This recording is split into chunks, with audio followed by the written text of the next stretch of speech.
Hello and welcome to Wednesday Live with Evie, number, trying to look at my notes here, number 52, no, 53. And today's topic is how time blocking can keep you out of trouble. So today I'm going to share what time blocking is and why it's great and how it can keep you out of trouble, and how to really set it up so that it will work better for you. And I'll talk a little bit about what it is and what it isn't. So if you are here, whether you're live or watching the recording, say hello in the comments. I would love to know that you're here. And I want to make sure I'm seeing, there we go. I had to change my view on the page so that I can see if anybody has any comments.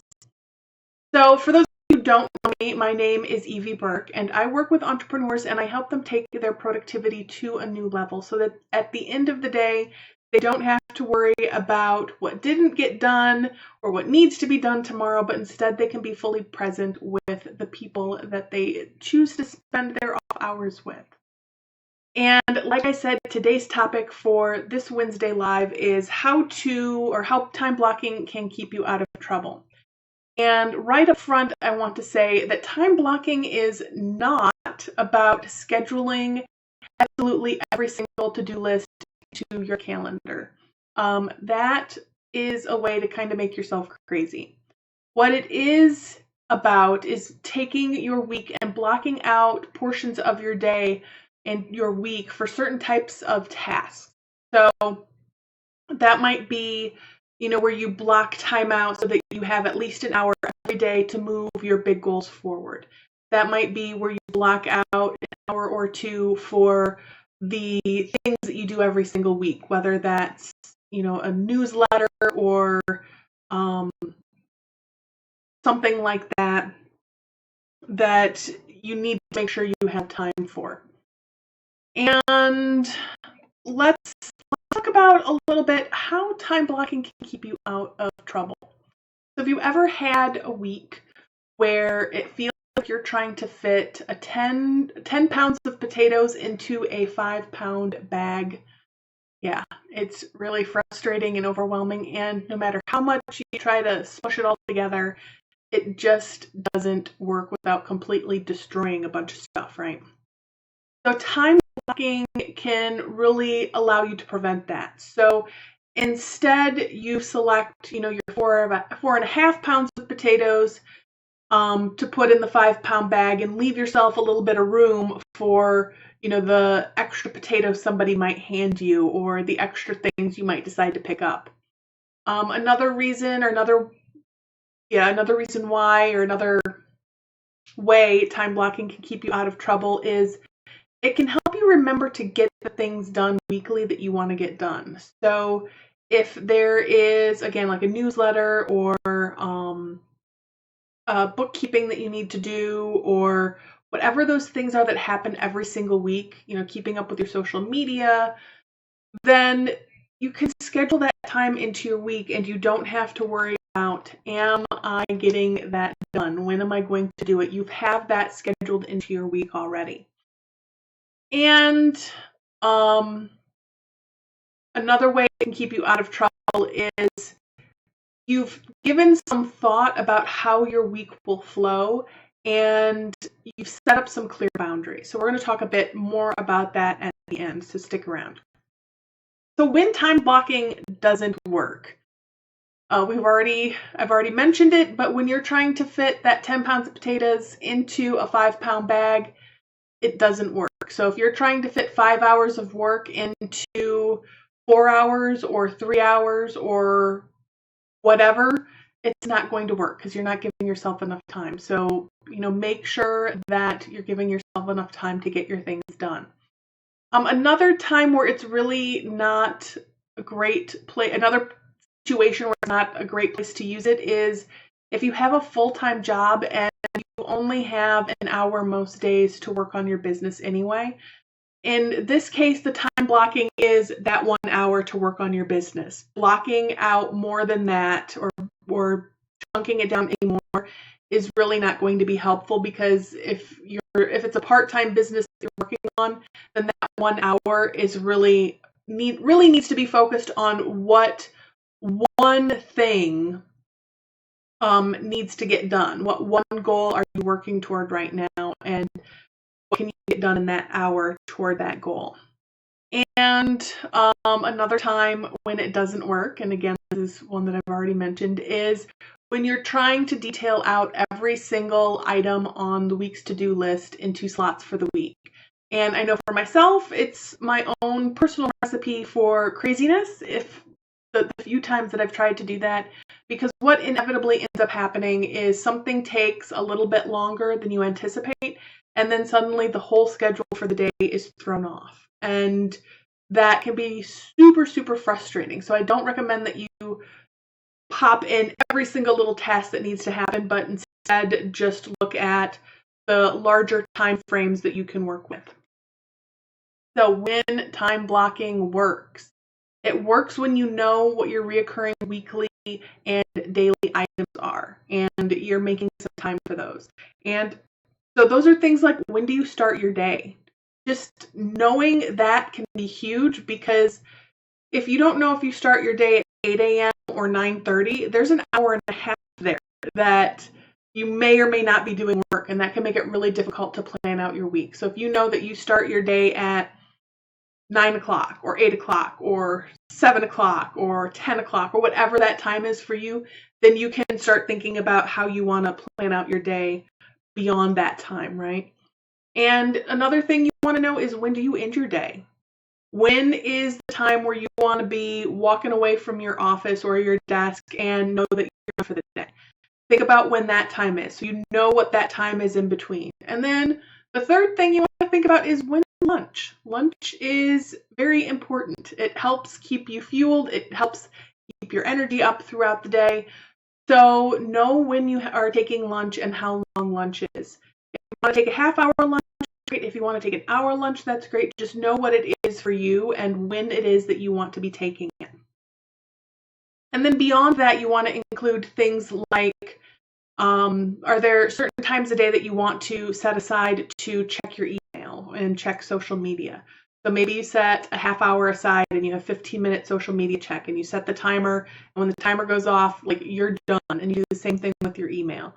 And maybe you have, a check in the morning and a check in the afternoon, whatever really works for you.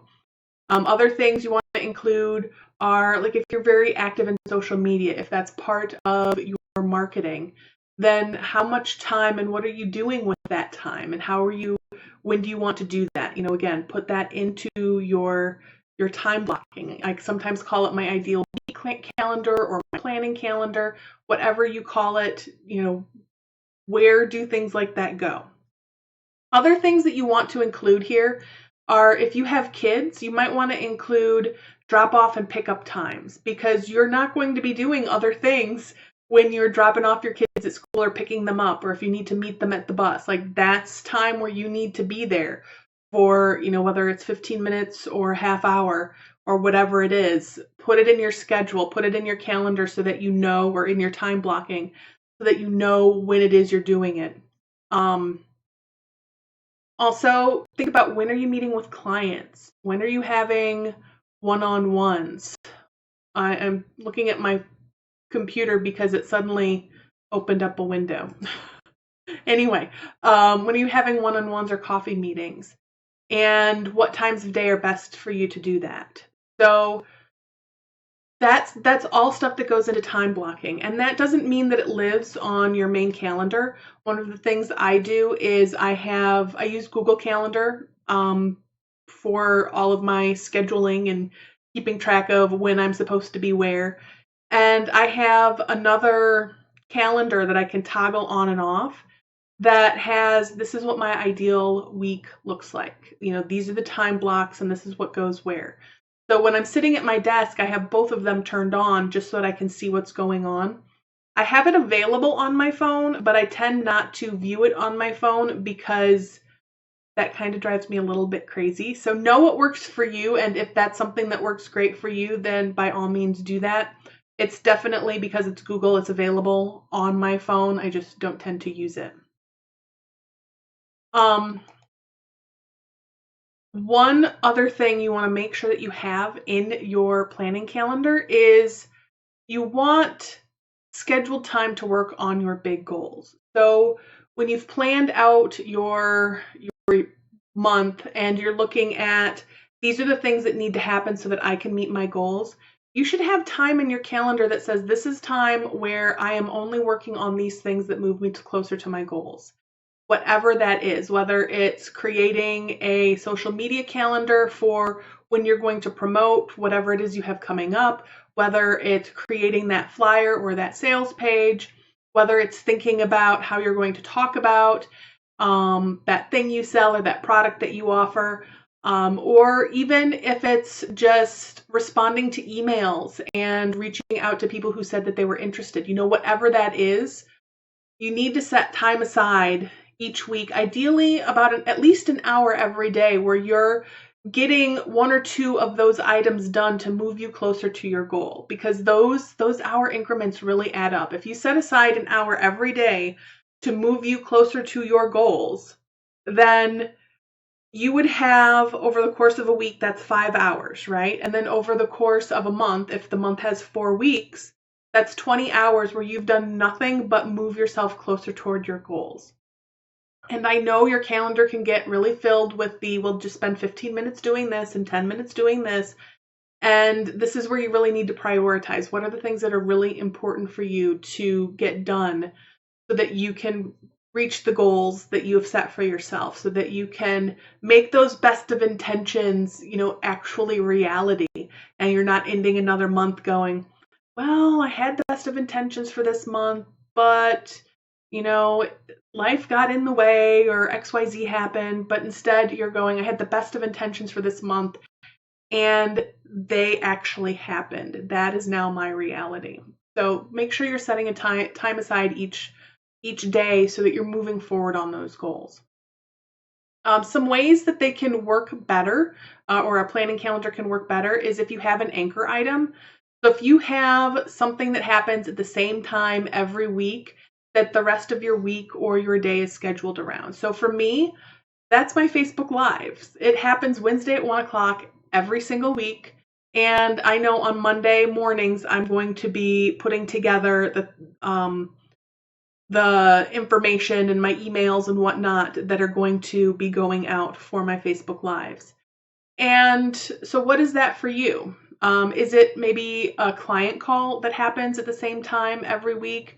A call to your coach or consultant or whoever you're working with that happens at the same time every week? Is it a Facebook Live that you do, or a Facebook Live you check into with somebody else? Is it an accountability call or a meeting that happens? What is it that kind of anchors your week? I know one of the other things that kind of anchors my week is I have an accountability call with my accountability buddy every Monday afternoon. So that's another anchor in my week that happens every single week. Occasionally it has to change for, whatever reason, but 90% of the time, Monday afternoons, there's that half hour that we check in with each other. So that's another one of those anchors in my week. It really also means that I have to think about what am I doing this week. And so it's a really good thing for me. Another thing that makes planning,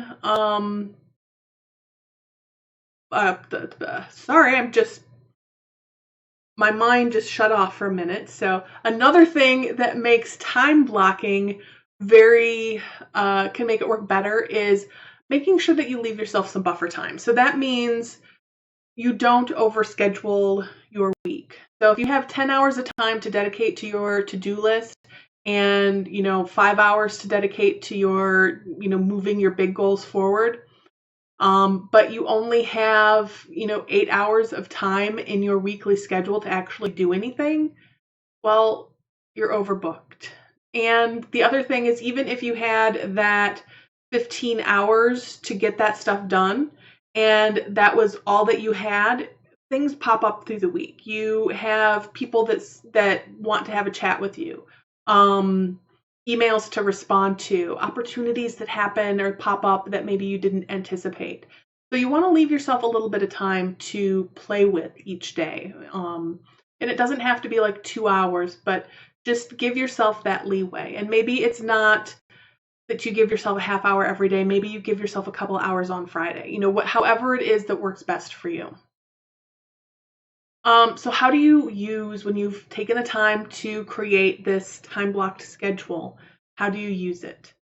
So when you're scheduling your weekly to-dos and the things that you need to do to move your goals forward, keep an eye each day on how much time you actually have to work on that list.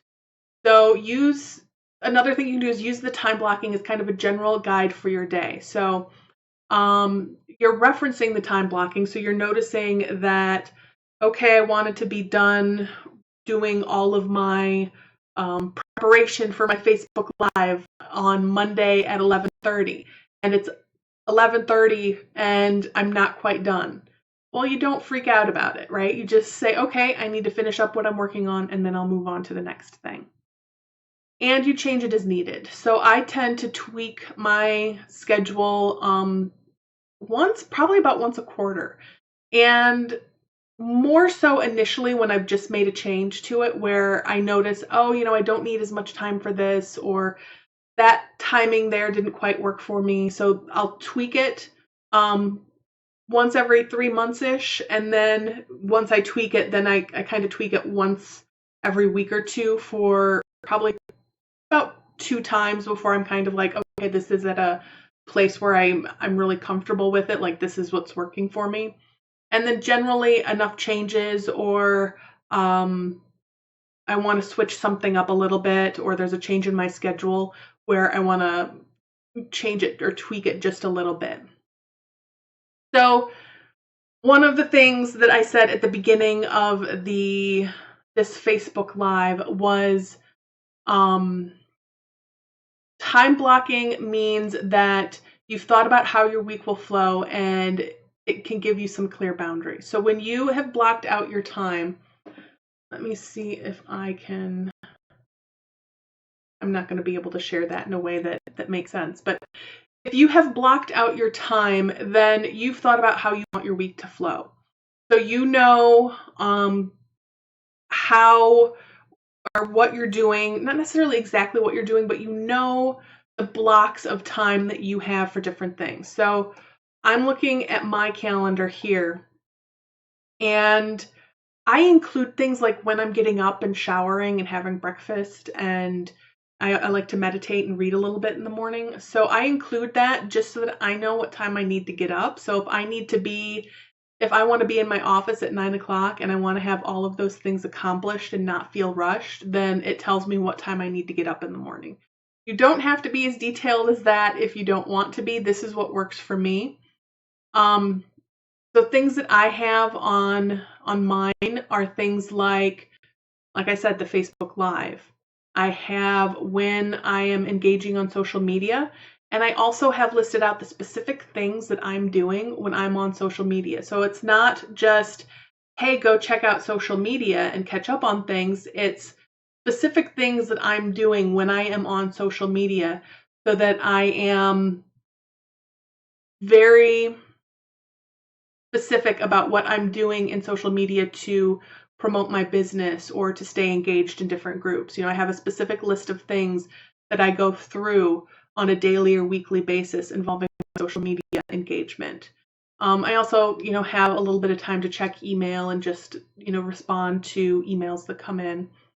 I have that goal work time. The only time I don't have it specifically mapped in there is on Mondays when I'm doing my Facebook Live planning, but normally I find a half hour at least to move something forward on Mondays. And then the rest of the week, I have, my social media engagement in there. I have my goal week scheduled, or my goal work scheduled in there. I have, I just lost my tab. I have when I'm having lunch. I have Facebook Live scheduled in here. And then I have some time open in the afternoons where I don't have anything in there. I could put something in there, but I know that that's the time where I schedule coffee meetings or one-on-ones. That's the time where I meet with clients. Does that mean if a client wanted to meet me on Thursday mornings and they had no other time available that I wouldn't do that? We would figure it out. Yes, I might meet with them on Thursday morning, but I have that afternoon time of open because I know that that's the best time for me to meet with clients and have one-on-ones and that kind of thing, and that the mornings are best for me to be in my office, moving my goals forward and connecting with people on social media generally. And then the second part of that is it allows me to know where my boundaries are. So it allows me to know that when somebody reaches out and says, hey, do you want to schedule a one-on-one, or I want to schedule a session with you, I know when in my week I am available. So if they say, oh, are you available on Tuesday morning?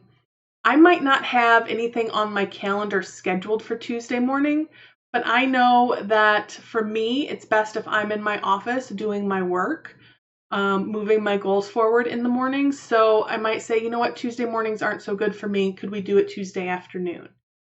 And it just means that I have those boundaries set up. I know what works best for me. And instead of my schedule just kind of floating around what works best for everybody else, I can be a little proactive and decide, how does this work for me and how do I want things to flow or go in my business? And having those boundaries is really important. I mean, think of it like this.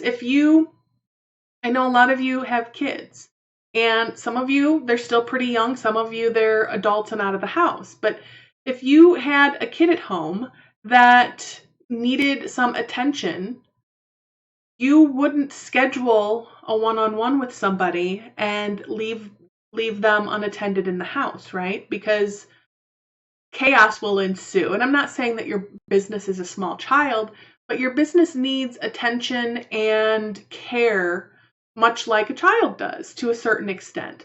I mean, at the end of the day, you can shut the door and you can go and be with your family, and you can't do that with a child, obviously. This analogy has now gone off the rails.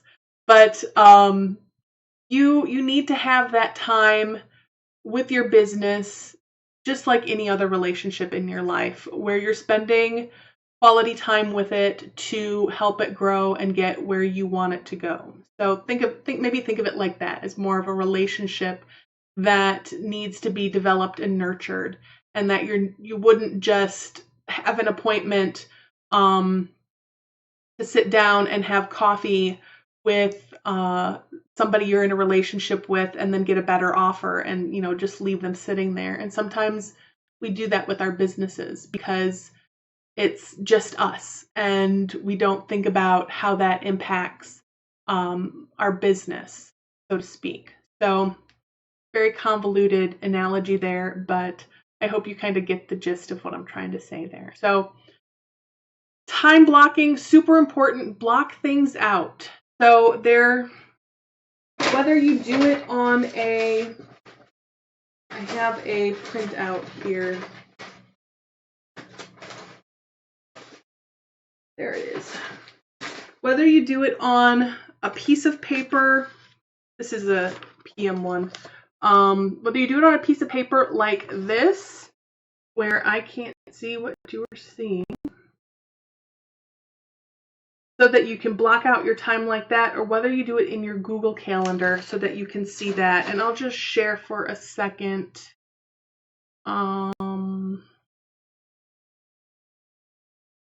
That big. There we go.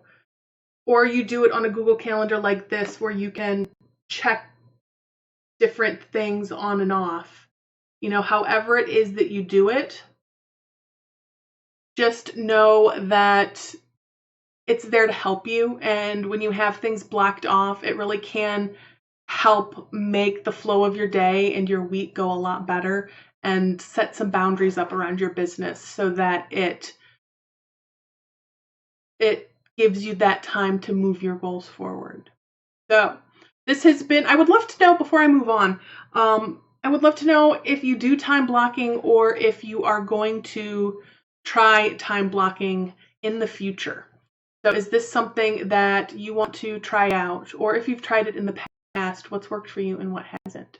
So, again, my name is Evie Burke. I work with entrepreneurs just like you, and I help them take their productivity to a new level.